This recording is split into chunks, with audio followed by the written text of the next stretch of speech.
My name is Ava Martin and I'm 27 years old. I just got married, I work as a junior event planner and I love tidy lists that make chaos behave. This story begins with a perfect ceremony, a crowded gift table, and a mother-in-law who believes family means my way. I won't reveal what I did yet. I'll let the turn arrive when it's ready. If you've ever seen wedding joy collide with wedding control, tell me where you're watching from, then jump right back in because this moves fast. Our reception glowed. The band kept time, the photographer floated like a shadow, and my husband Ethan whispered that the first dance felt like flying. In one corner, a mountain of boxes rose behind a small sign I had written weeks before. Cards in the locked box. Gifts to be opened at home. Thank you for celebrating us. I had taken a photo of the table before guests arrived, because that is what a planner does. The venue coordinator Lydia kept an eye on it. The card box had a simple lock. The key was on a ribbon in my clutch. 2 weeks before the wedding, Marion, my mother-in-law, had insisted on setting up the gift table her way. She wanted the table near her side of the family, which I allowed, and she wanted to sort the cards after the last song, which I gently refused. I said the cards stay locked until we are home because money and sentimental notes deserve privacy. Marion smiled, the kind of smile that looks generous and feels like a warning. After the last song, goodbyes swirled. Confetti sticks popped like soft stars. Lydia rolled the card box to the coat room and waited with it. I reached for my clutch and felt air. The ribbon that held the key was gone. My stomach dipped. I checked the sweetheart table, my bouquet, the gift table skirt, the cake stand. Nothing. Lydia's hand touched my arm. The cards are safe, she said. We can cut the lock tomorrow if we need to. In the hallway, I saw Marion directing cousins with the calm force of a parade marshal. She had a pen behind her ear and a roll of tape in her hand. 2 cousins carried our larger gifts down the side ramp toward her SUV, and a third cousin balanced 3 flat boxes with a ribbon that looked like the one from my clutch. I moved toward them and felt Ethan's hand catch mine. Breathe, he said. We can talk in the morning. Morning arrived like a loud clock. Marion texted at 7:02 a.m., per tradition. Family keeps gifts safely at our house for sorting and thank you tracking. Enjoy your mini-moon. We'll bring what's appropriate. 2 words sat heavy in that message, per tradition, and appropriate. I felt heat in my face. Ethan said his mother always did post-wedding sorting, that it was not a big deal and that I could rest.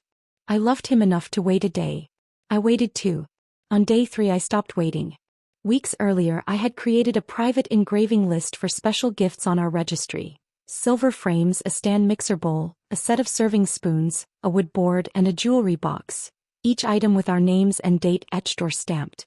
I had copied order confirmations into a folder, noted serial numbers where they existed, and saved screenshots of the registry entries that showed purchased by guest name.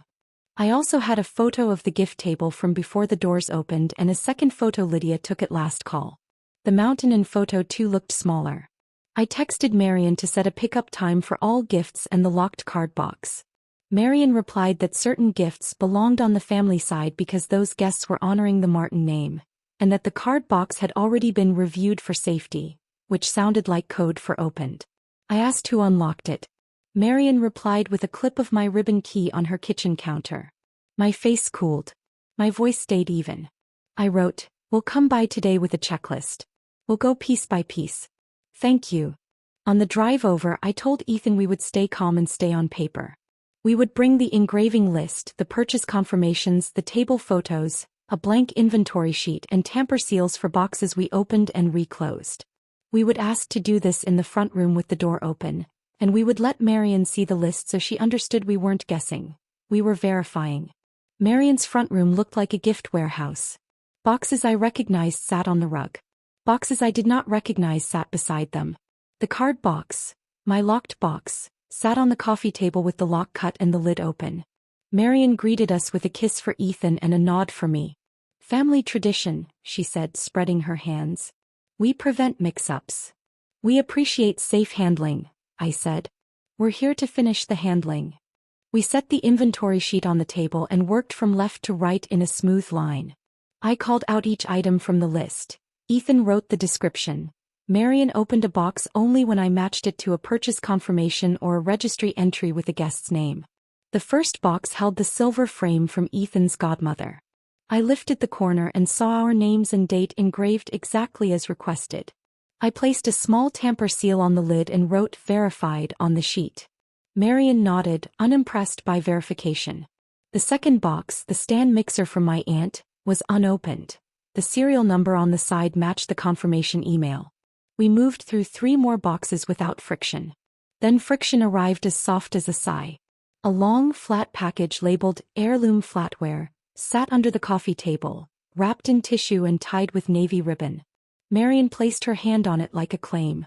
"Family heirloom," she said. "Saved for Ethan's household, not for display in a starter apartment."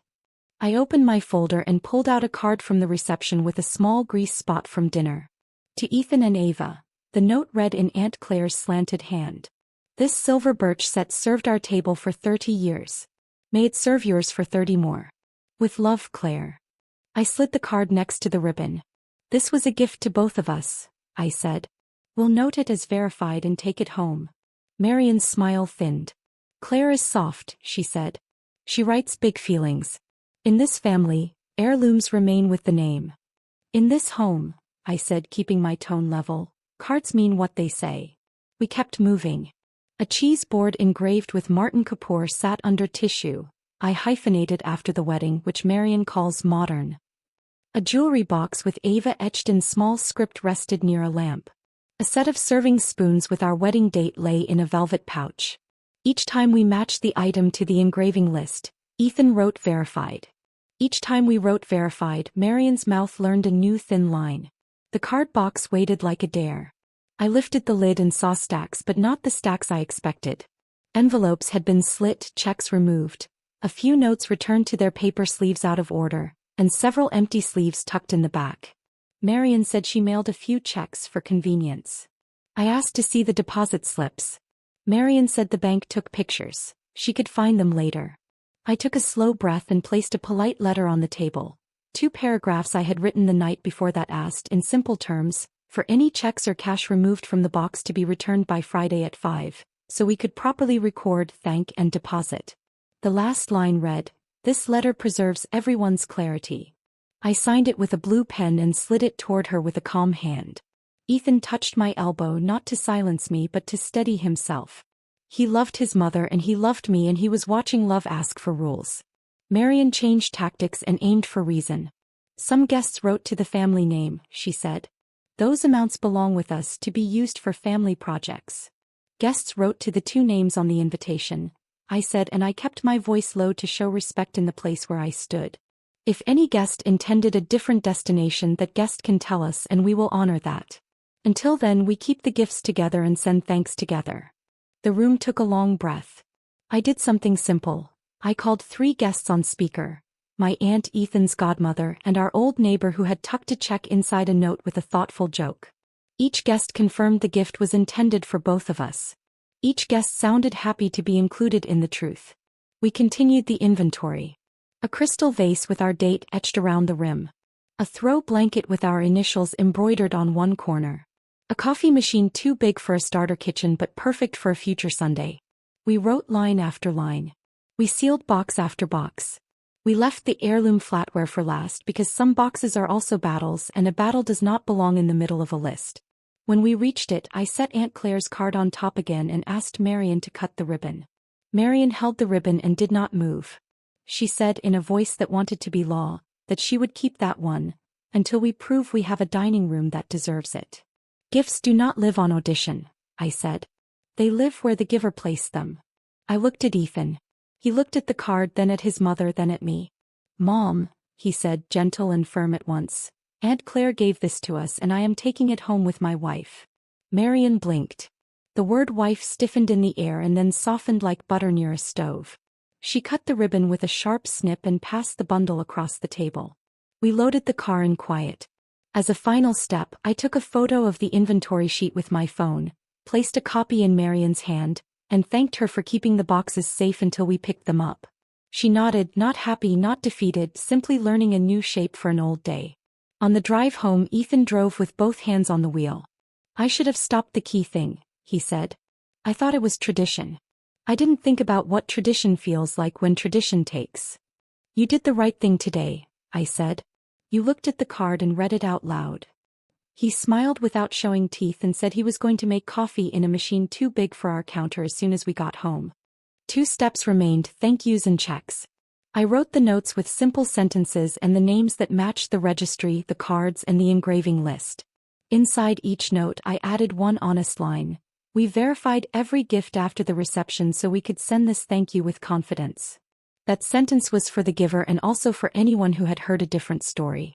For the checks, I made a clean spreadsheet with columns for giver, amount, check number, and deposit date. Lydia, our venue coordinator, emailed a security log that showed exactly when the card box moved from the ballroom to the coat room and who stood beside it. The timestamp matched the moment my clutch ribbon went missing. I sent Marion a copy of the Friday at 5 letter again and asked for any slips or photos from the bank. At 4:37 p.m., a photo of deposit slips arrived, grouped by weekday. I matched the images to the names and amounts on my sheet, and I circled 3 entries that did not match any note or registry line. I asked politely what those were. Marion replied that those were miscellaneous family contributions.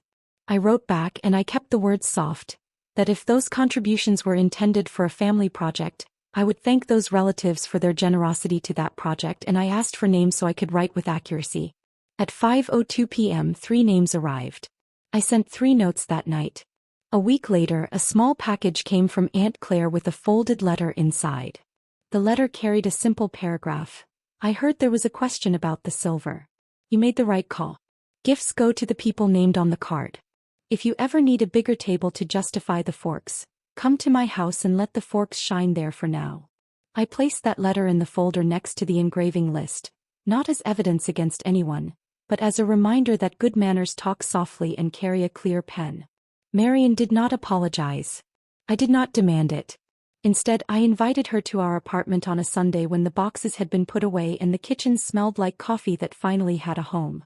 I set the engraved board on the counter with the serving spoons beside it, and I slid the silver frame into the light on our bookshelf. Marion walked the small circle of our living room and stopped at the jewelry box with my name.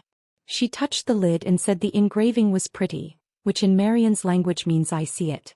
We set 3 cups on the table and poured coffee from a machine that threatened to eat our counter and now looked like a friendly bear.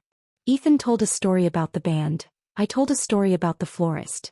Marion told a story about her own wedding when a cousin lost a check and a grandmother found it in a coat pocket 6 months later. We laughed in an easy way. Then Ethan brought out 2 small gift bags we had prepared the night before. Inside one bag was a set of prints from the photographer. Family photos, candids, a shot of Marion laughing with her sisters. Inside the other bag was a thank you card addressed to Marion with a line that said, "Thank you for keeping our gifts safe until we picked them up. Traditions feel best when everyone understands them." She read the card and nodded the way a person nods when a lesson lands without leaving a bruise. We built new rules in small practical ways. For birthdays and holidays, gifts go straight to the recipient's home, not to a middle address for sorting. For any future family event, money stays in sealed envelopes until the recipient opens them on camera, not for show but for memory and record. When someone offers an heirloom, the card must say who now owns it. When something is unclear, we ask the giver directly. These rules are not heavy. These rules are chairs that hold weight. Months passed. The frame filled with a favorite photo from the dance floor. The board learned the shapes of weekend cheese and weekday toast. The spoons stirred soup and also stirred conversation about recipes we wanted to try in a bigger kitchen one day. The silver stayed wrapped except for anniversaries because some things should always feel like a ceremony. The spreadsheet lived in a folder called Thank You.